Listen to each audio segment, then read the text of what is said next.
Fine time voice நேயர்களுக்கு வணக்கம். நம்ம சிறப்பு நிகழ்ச்சியில் நம்மோடு இணைந்திருக்கிறார் மதிப்பிற்குரிய முன்னாள் ஆளுநரும், தமிழ்நாடு பாஜகவின் மூத்த தலைவருமான திருமதி தமிழிசை சவுந்தரராஜன் அவர்கள். வணக்கம் மேம். வணக்கம்.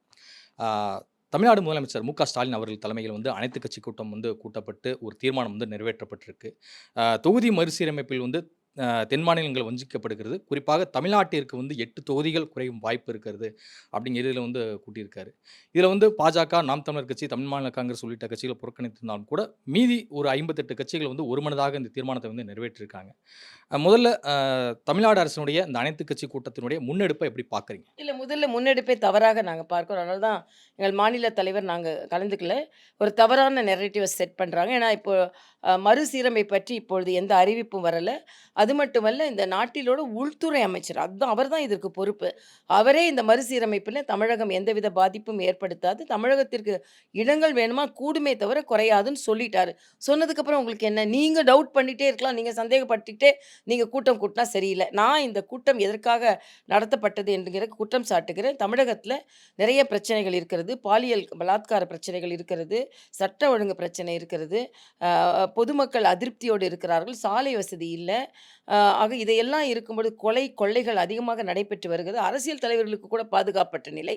இப்படிப்பட்ட சூழ்நிலை இருக்கும்போது இதெல்லாம் வெளியே தெரியக்கூடாதுன்றதுக்காக மொழி பிரச்சனையையும், இடப்பிரச்சனையும் எடுத்துக்கொண்டு எப்பொழுதும் போல ஒரு மாயத் தோற்றத்தை ஏற்படுத்தி மறைப்பதற்காக ஒரு ஆல் பார்ட்டி மீட்டிங் நடத்துனாங்கன்னு தான் நான் சொல்லுவேன். ஆனா 30 வருடங்களுக்கு இந்த தொகுதி எண்ணிக்கையை மாற்றக்கூடாது அப்படிங்கிற ரீதியில ஒருமனதாக நம்ம சேர்ந்து போராடணும் அப்படிங்கிறதிலிருந்து முதலமைச்சர் ஸ்டாலின் அவர்கள் தெரிவித்திருக்கிறார். அவர் போராடவே வேண்டியது இல்லைங்க. அதான் போராட வேண்டிய என்ன அவசியம்? போராட வேண்டி நீங்கலாம் ஒண்ணும் போராட வேண்டாம். போராட வேண்டிய உங்களுக்கு இருக்கிற அக்கறையோட பாஜகவுக்கு அதிக அக்கறை இருக்கு. தமிழக பாஜக தலைவர்களுக்கும் அதே அக்கறை இருக்கு. என்னமோ ஸ்டாலினுக்கு மட்டும் தான் அக்கறை, பாஜக தலைவர்களுக்கு அக்கறை இல்ல. தமிழகம் மீது தமிழக பாஜகவுக்கும் அக்கறை இருக்கிறது. எந்த இடம் குறைவா வரக்கூடாதுன்றதுல எங்களுக்கும் அக்கறை இருக்கு. குறைக்க மாட்டோம்னு மத்திய தலைமையும் சொல்லிட்டாங்க. ஆனா நீங்க பாட்டுக்கு சொல்லிக்கிட்டே இருக்கீங்க. நீங்க ஒரு பொய் பிரச்சாரத்த முன்னிறுத்திட்டு அதுக்கு பின்னாலே எல்லாரும் போணும்னு நெனச்சா அது தவறு. சமக்கல்வி, சம உரிமை அப்படிங்கிற ஒரு முன்னெடுப்பை தொடங்கியிருக்கு தமிழ்நாடு பாஜக. இது மும்மொழி கொள்கையை ஆதரித்து ஒரு பிரச்சார பயணத்தை தொடங்கியிருக்கீங்க. ஆனால் திமுக அரசு ஒரு நெருக்கடியை கொடுக்குது அப்படின்னு சொல்லிட்டு பாஜக தரப்பில் சொல்லப்படுது.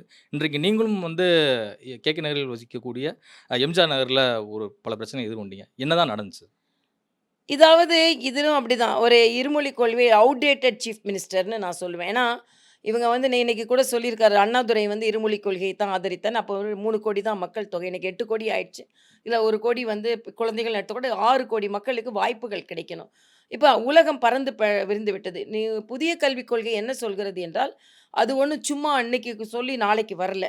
பல லட்சம் பேர்ட்ட கருத்து கேட்டு, பல ல ம ம கல்வி நிறுவனங்கள்ட்ட கருத்து கேட்டு, ஆசிரியர் பெருமக்கள்ட்ட கருத்து கேட்டு, பெற்றோர்கள கருத்து கேட்டு, மிக பிரபலமான வல்லுனரான கஸ்தூரி ரங்கல் அவங்க தலைமையில ஒரு ரெக்கமெண்ட் பண்ணது. அதில கூட என்னன்னா, அதில 3வது மொழி ஹிந்தி இருக்கணும்.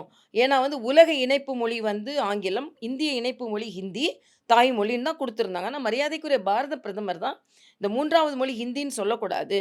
அது இன்னொரு மொழியா கத்துக்கட்டும் அப்படின்னு சொல்லி அவர் அத மாத்துனாரு. அதற்கே நம்ம பாரத பிரதமருக்கு நம்ம நன்றி உள்ளவர்களா இருக்கணும்.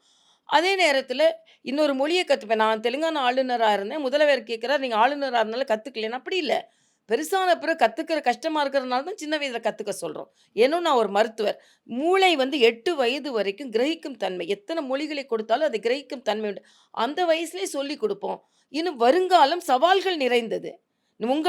உங்களுக்கு வேணா அ ஸ்டாலின், உதயநிதி, இன்பநிதின்னு வாய்ப்புகள் கிடைக்கும். ஆனா மத்தவங்களுக்கு அப்படி கிடையாது. அவங்க ஓப்பன் கோட்டால அவங்க வரணும். ஓப்பன் சவால்ல வரணும். அப்படி இருக்கும்பொழுது அவர்களுக்கு வாய்ப்புகள் அதிகம் கிடைக்கட்டும்ன்றது எங்களது எண்ணம். இறுதியா ஒரு விஷயங்க. இருமொழி கொள்கையால் தமிழ்நாட்டில் படித்து முன்னேறியவர்கள் அதிகம். அதுக்கு நிறைய பேர உதாரணமா சொல்லலாம் அப்படிங்கிறதுல பல்வேறு விமர்சனங்கள் வைக்கப்படுது. உங்கள் பார்வை என்ன? இல்ல அந்த காலம் வேறு, இந்த காலம் வேறு. அன்னைக்கு நம்ம அம்மில அரைச்சிட்டு இருந்தாங்க. இன்னைக்கு மிக்ஸில அரைக்க வேண்டி வந்துச்சு. அன்னைக்கு மாட்டு வண்டியில போனாங்க. இன்னைக்கு கார்ல போக வேண்டி வந்துச்சு. ஸோ அன்னைக்கு எல்லாம் வந்தாங்க, முன்னேறுனாங்கன்னா, அன்னைக்கு வ வ அவங்க கத்தி வச்சிருந்தாங்க. நாமளும் கத்தி வச்சிருந்தோம்.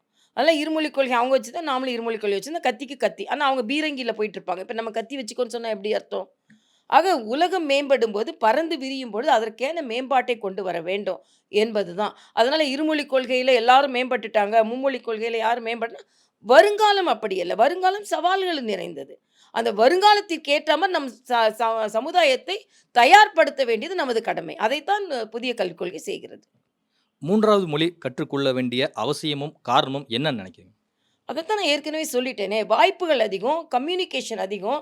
இன்னொரு ஆங்கிலம் கம்யூனிகேஷன் போதாதா? போதாது. அவங்களுக்கு ஆங்கிலம் தெரியலனா என்ன பண்ணுவீங்க? தெலுங்கு நான் ஏன் கத்துக்கிட்டேன்? எல்லாருக்கும் ஆங்கிலம் தெரியாதுல்ல. இது வந்து வியாக்கியானம். ஆங்கிலத்த அவங்க ஆங்கிலம் கத்துக்க மாட்டாங்கல்ல. அவங்கள்ட்ட தெரியாது இல்லையா? இன்னொரு மொழிய கத்துக்கிறதுல என்ன பிரச்சனை? நான் இன்னொன்னு கேட்கிறேன். ஏன் தனியார் பள்ளியில கத்துக் குடுக்குறீங்க?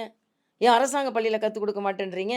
நீங்க நடத்துற பள்ளியில ஏன் சொல்லிக் குடுக்குறீங்க? அப்ப என்னன்னா, அப்ப 3 மொழி கத்துக்கிட்டா தான் வாய்ப்புகள் கிடைக்கும்னு பணக்கார வீட்ல நெனைக்கிறாங்களே! உங்க வீட்டு பிள்ளைங்கள நெனைக்கிறீங்களே! உங்க வீட்டு பிள்ளைங்கள எத்தன பேர இருமொழி கொள்கை மாத்திரம் படிக்க வைக்கிறீங்க? அப்போ நீங்க அ அ கு அரசாங்க பள்ளிகள் குழந்தைகளை நீங்கள் உதாசீனப்படுத்துகிறீங்க இந்த குற்றச்சாட்டை நாங்க வைக்கிறோம். எல்லாம் ஸ்டாலின் சொல்றத அக்செப்ட் பண்ணணும்னு இல்ல. நாங்க சொல்ற குற்றச்சாட்டுக்கு அவர் பதில் சொல்லட்டும். இதுக்கு பதிலே இல்லாம இருக்குது என்பது எனது கருத்து. இதுவரை உங்கள் பல்வேறு கருத்துக்களை கொண்டு வந்தமைக்கு நன்றி. நன்றிப்பா, நன்றி.